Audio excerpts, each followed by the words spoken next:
Welcome to our next episode of the 5 Moments of Need Performance Matters series. This is Bob Mosier, one of the many co-hosts you'll meet throughout this series. So friends, are you trying to learn more about the 5 moments of need?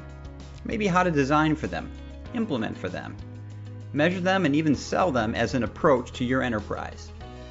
Well, in the Performance Matters series, we will help you better understand the theory and best practices behind this powerful methodology, and offer proven ways to put the 5 moments of need into practice. So welcome back, everyone, to Performance Matters. Bob Mosier here, your co-host, as was introduced in the beginning of this. We are so pleased and honored that you're joining us today. We hope this podcast finds you safe and well. We know these are difficult times, so we're so pleased you took time to participate. We hope you are finding these helpful. This is our 43rd episode, just passing 18,000 downloads. So we're hoping that means that we're being of some help. By all means, as always, comments and questions, follow up, let us know what we can do, topics we can cover around the 5 moments and workflow learning so that we can help you do this better as we all journey through and do our best to do this well. I am extremely honored today to be joined by a dear colleague and friend.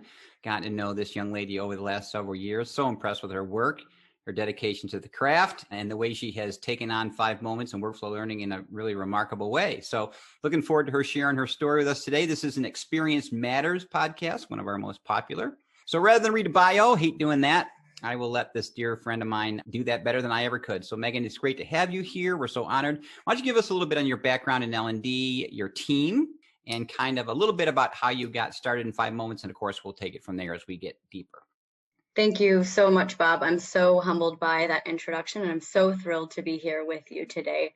So to start off, a little bit about my background. Like you, I started off as a teacher, but mine was, of course, unintentional, how most of us have fallen into L&D. Upon graduating from Michigan State University, I wasn't quite sure what I wanted to do, and thankfully, I had a few friends that worked in our Migrant Student Services program, which just had a facilitation role that opened up. I prepped as best I could, and really thankful to have started off the foundation of my career in that role. I taught for the high school equivalency program for the subjects of math, reading, and writing, both in English and Spanish, to a diverse set of adult learners. So I got to experiment a lot within the classroom environment, learn how important it was to build those relationships, and really just a great foundation as a jumping point into my career. From there, I packed up all my belongings that fit into my Volkswagen Jetta, drove down to Houston, Texas, and got into international consulting from a learning and development perspective. So I built out a lot of training programs, design, development, and got a lot into the facilitation as well. So embedding accelerative learning and experiential learning into a lot of those programs. And it also helped to open my eyes to many different industries, different cultures, different business drivers across the board. From there, moved up to Dallas, Texas. I was with PepsiCo for about a year and a half. I got much more into the e-learning design and development side of things, a little bit more on the technology and higher level stakeholder management. Then moved on to Coca-Cola Beverages, Florida. And contrary to what the name implies, it was very much a really small learning and development team. Really got to run the gamut in terms of the experiences that I was exposed to here, from more of a leadership type role, higher level stakeholder engagement, and really being able to have a seat at that table with the leaders across the business, and built out some training programs, a blended multi-day leadership program, more on the role-specific programs, orientation and onboarding as well. So all those experiences led me to where I am today, which is where I'm very thankful to be as a principal learning experience designer at HubSpot. And I primarily focus on building out remote inclusive experiences across the board. We have various programs, which I'll touch on throughout this podcast, and really enabling performance, which the 5 moments of need has truly changed the way I look at things, the way I approach the business, and the way I'm able to do my job in a much more efficient and effective manner. So really thankful to have taken that certification just a few months ago now. Wow. You have had a remarkable career, young lady, for being such a young lady in our business. That's just outstanding. And so as I started public education, taught 3rd grade for 5 years, we're quite steeped in the discipline that is education, right? And we had it drilled into us. I have an advanced degree through, at the time, what was called a master's in education and so on. And I'll tell you, I knew it in chapter and verse for the first 20 of my career, and then stumbled on this thing like you did at a time when I was a little bit of a crossroads with what worked and didn't. Mind shift change. This is a remarkable journey for folks. A lot of times people ask who our biggest obstacles often are in our work when we work with organizations. And although L&D is often our client, they sometimes become our biggest resistors as we get deeper into this, because man, it is different. Everyone believes in performance.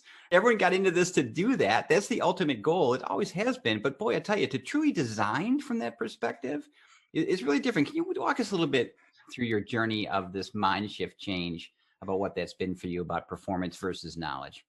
Absolutely, Bob. It has been a huge mindset shift for me that I've been going through over the past few months, and truth be told, over the past few years. So my journey with the 5 Moments of Need really started back in 2016 when I attended my very first learning and development conference, Elliot Macy's Learning 2016 down in Orlando, and my eyes were open to so many things. But one of the hugely impactful sessions that I attended was where you and Dr. Con Gottfredson were giving an overview of the 5 Moments of Need and explaining performance support.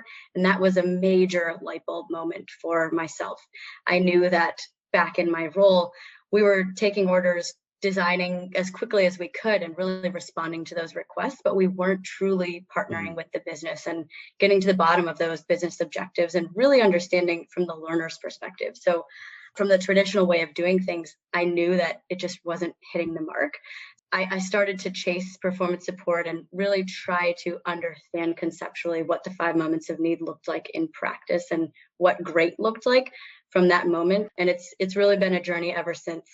So very thankful to say that when I went through the certification program, as you mentioned, that mindset shift was hugely impactful for myself. The concepts are not very complex. It makes sense. Everything makes sense as you're going through it. All the pieces fit together, and it was a light bulb moment after light bulb moment for me. Although it was a lot to take in and really reconceptualize everything that I had learned and known from my mentors, from my experiences throughout my career. So really took some time to do that. But one thing that really helped me as I went through the program was really being intentional about taking that learning back to my team and relearning what I learned. After each session, I would try to put together a quick 5-10 PowerPoint deck around what I learned that day and record a quick Loom recording to really teach and upskill my team. And that really helped me. Yeah, it really helped me a lot to identify gaps as I was going through the program. If something wasn't truly clear to me, I would dive into the EPSS and do a little bit of learning and that application and expanding a bit more on what it was that was presented in the class to truly conceptualize that in our workforce and in our area of working at HubSpot. So that was very helpful. Wow. So true learning in the moment of need for yourself. Trying to apply it. It's funny, when we first built the course, I'll do a little embarrassing storytelling here, but we didn't have performance support. The first time we taught it was for Elliot at the Macy Center. Molly Petroff, some of the great folks you've seen in some of the early podcasts were our first students. Carol Stroud, who's now one of our wonderful developers in our company, she was in that very first class. And one of the students, as we were going around doing the hi, how are yous, and Con and I prepared this whole thing, right? It's the first time we're doing it. And this woman goes, well, I just can't wait to see the performance support you've built because, of course, this class is about, and I just remember looking at him going, oh my gosh, we have a workbook. We've got slide decks. We've got activities. By the way, we just finished writing our first book on this thing. So my gosh, talk about, more than knee deep in it as a discipline. We hadn't made the shift. When we were asked by Elliot to do a workshop on this topic, we wrote a workshop without performance support, right? I love your what great looks like. I really, really love that quote and the challenge you went through in getting what I think is also fairly straightforward concepts, but making that cognitive shift to doing it, the ahas that come along with that. You mentioned having some struggles or some challenges as you kind of came in and out of that. What were some of the more fundamental or profound, maybe too big, but some of the more, the turning point, if you will, or pivotal ahas that you got as you started to make that journey? Yeah, absolutely. And just to piggyback on top of what you mentioned around building out our own experiences and workshops, it's a typical trap that we all fall into. Building for the content and the knowledge and the understanding that we want to infuse into our learners, but it's really the shift around aligning and focusing on that performance. So many mindset shifts around that. But one really major one that was so helpful, not only for myself to understand that, but as I began to share this new way of doing things with stakeholders in terms of enabling adoption and really being more communicative around these changes that we were embarking on, was the train, transfer, and sustain. The methodology and the visual around this to really truly make it clear that all of our content that was existing, everything that we were focusing on really fell within this train area and was so much around the knowledge, the information, focusing on the classroom, focusing on those one-hit wonder or those experiences that had a beginning and an end and didn't truly move into the space of where learners were having to apply this knowledge, which inevitably, as we know from going through the content, learners were having to unlearn and then relearn once they left our programs to really put that into the perspective of the actions that they were going to actually take in role. So it really helped for me to understand that the majority of what we had currently and still have to this day, it's definitely a journey, was so much around higher level, bigger ideas rather than the actual actions that they would be taking day in and day out on their role. So a huge shift there to more focus on the transfer and sustain within their role. It's interesting. And that's what we have to do, right? When you have the bell curve in the room, we were taught in education, you got to teach to the middle, kind of. I've always had an issue with and struggled terribly with words like individualized instruction, personalized instruction, tailored, because my whole thing is those are great things to throw out. But when 26 people, 15 or whatever, walk in my room, how do you do that? I mean, how do you do that? You got to kind of stay right at that level of abstraction, just so everyone can participate, engage, and you can reach as many as you possibly can. The individualization comes when they leave. Like you did when you left the class and tried to individualize it for yourself right away, so you could also do it for your colleagues. That's where individual instruction occurs. And for so long, I know my work didn't go into that. I didn't intentionally participate in supporting or helping that. But with the EPSS that you went back to and other things, we can truly be a part of that without being there or feeling we have to own that stuff. Exactly. And we can really allow learners to take that responsibility within their role to understand. In our EPSS instance that we've built out at HubSpot, it covers the sales process, which is a huge initiative. And there are so many different pieces to that. So for the sake of this example, let's say there are 7 pieces, some roles that go through our sales onboarding process, which is quite a big amount of time investment in terms of those different roles.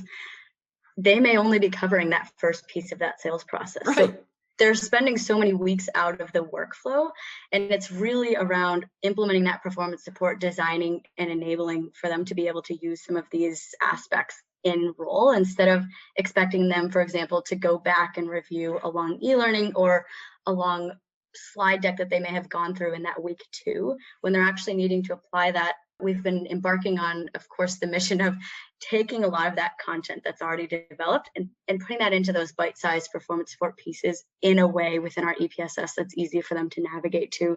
Within the golden rule, as I know you've come back to time and again, is within 2 clicks, 10 seconds, ensuring that they're able to get access that at the moment of need. But it's been a change, as you alluded to earlier, within our L&D team around wrapping our minds around this change of mindset, this change of how we're designing, how we're reutilizing and repurposing our content. Yeah. It's been a journey as well, but it's been helpful to take it in baby steps and not come into it and say, we're going to wipe out absolutely all of our training we've done, because that's not the case. We're just going to repurpose a lot of that and pull from it and redesign so that it's more action oriented. Let's go a bit deeper into that if you don't mind, because I think you're onto something really it's so powerful, and that is that this is a change management moment. It's not just a new methodology. It's not just another tool you can buy, although I'm actually, it is both of those things, frankly. But those in and of themselves are the tools in the toolkit, right? They're not the carpentry that is the discipline. So I find that one of our biggest heavy lifting in our work is the change management element around the project we might be called in to do. The project's the easy part. Right. So Right. you got all these stakeholders to manage. Of course, you got the person who consumes it ultimately, the learner, but you've got the L&D team that has to be brought along. You've got the managers of the learners that might have to be brought along. You got the enterprise at large who kind of has a certain learning culture or the way they view how learning has always been done that has to come along. Can you speak a little bit to the changes you've encountered in the different roles or stakeholders that you've had to work with in your journey there?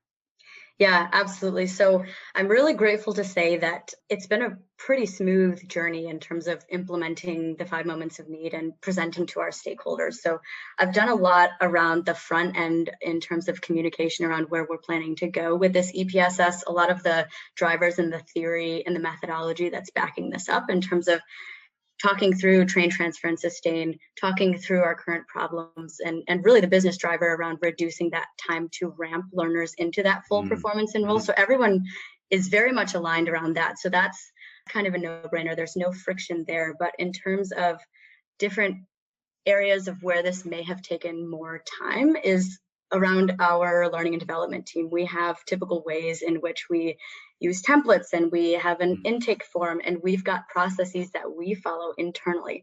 So it's really a much bigger shift within our language, our practices, our approaches, our conversations that we're having in terms of that needs analysis, which can now shift to rapid workflow analysis, which is so much faster than what we've typically been doing. And especially the shift around, there's a constant shift from, of course, being order takers to being more consultative with the business. It's a constant journey that we're on and that I've seen at learning and development departments across the board. And it's really around focusing on the learner. I'm really passionate around, and that's what the 5 moments of need is telling us as well, that we're speaking with these business matter experts and the high performers in role instead of typically taking orders from leadership, from the CEO in some cases, from those people that are seeing the problems at such a high level, but may not exactly know how to fix it because we need to speak to the learners. So that's a continuous process improvement that we're working towards, is really focusing as an L&D department on not losing that connection with the people that are actually going through the experiences and those that are actually performing in role.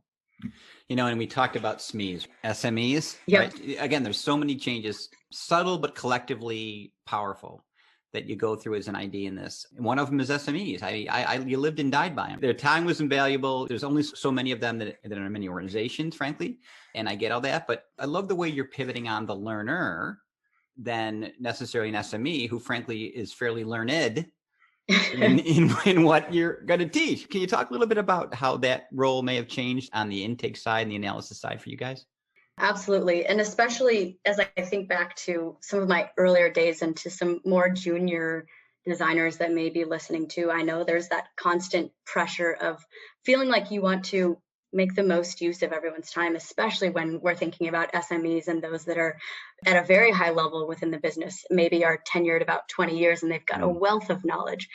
It's such a difficult concept to try to extract all of that information within a 30-minute meeting, even within a 1-hour meeting. It's so difficult to do so, but the 5 moments of need has really helped to restructure around really segmenting between let's drive towards the performance and really understand the tasks, the actions, the steps that those learners are performing, rather than the higher level content and knowledge and information that learners, as we know, obtain through performing and through doing that role. There's so much information that's relevant within the context of doing the role. And if we just explain that to them within a week of their time, when they're having to actually go and perform and do it, they're having to retrieve or think back and take the time to leave the workflow to access a slide deck or an e-learning or whatever it was that they went through to originally learn the information that was probably given to us by an SME, and relearn that or translate that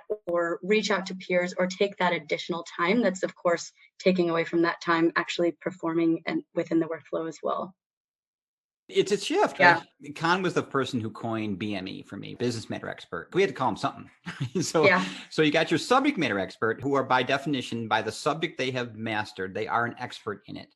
They struggle being business matter experts, which sometimes I take a little of offense to, frankly, because they are that. But what we mean by that is the people who are in the business, though, the people that are those that know the business, but not maybe the system yet, or not the sales process yet, but they're living every day in the business itself, surviving in the workflow, understanding gaps that they have that they don't know. And so the complement of an SME and BME, but the complement is really fairly powerful. And we've had SMEs in RWAs who heard a BME describe something and go, you know what, I'd totally forgotten about that.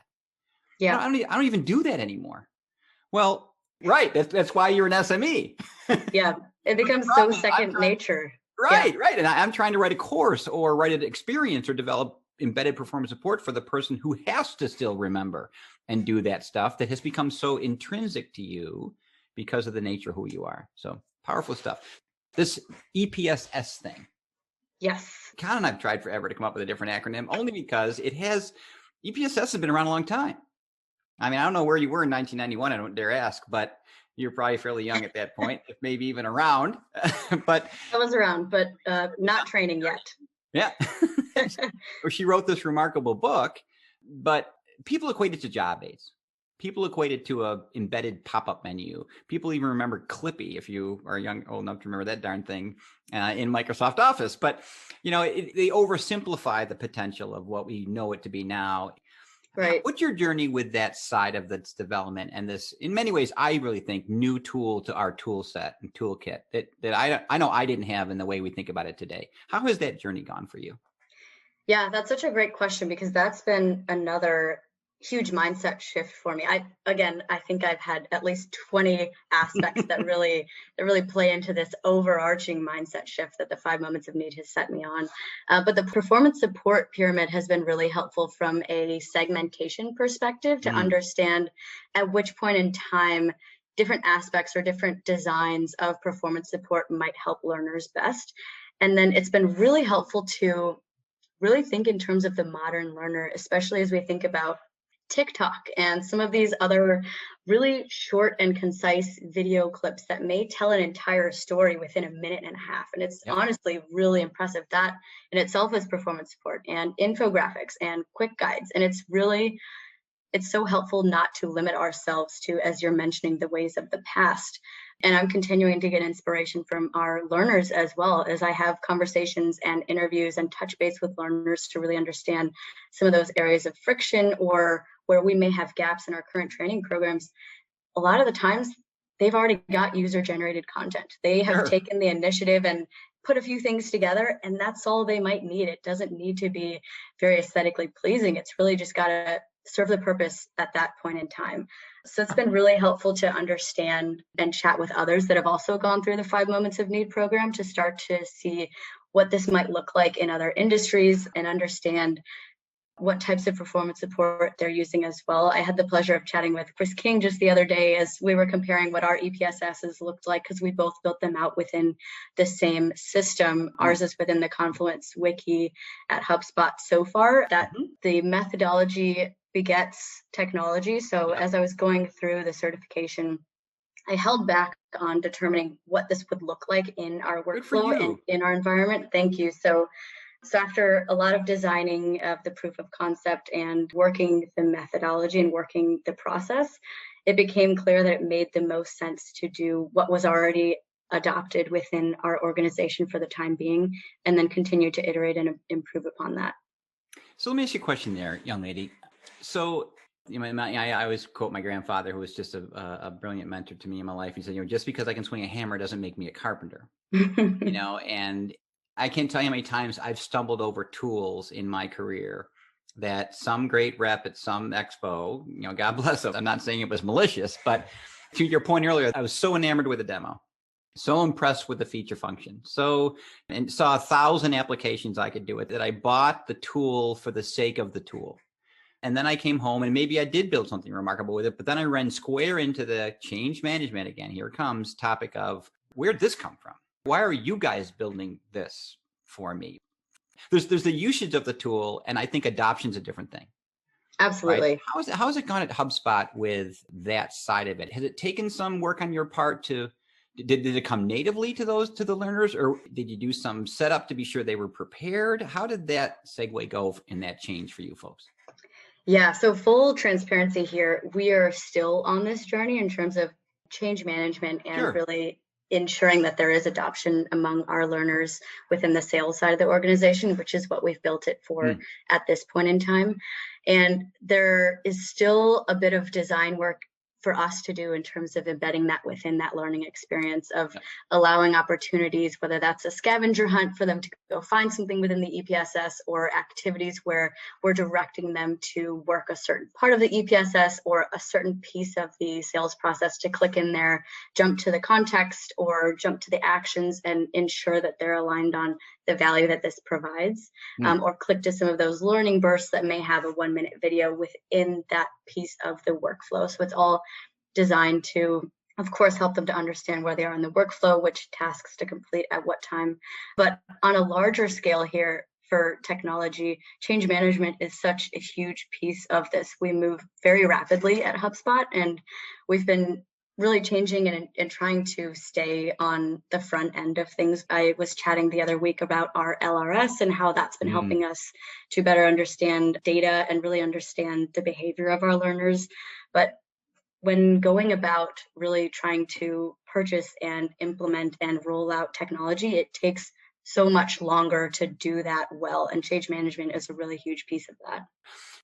So let me end with this, young lady. We got to unfortunately get to a point where these things have to come to an end.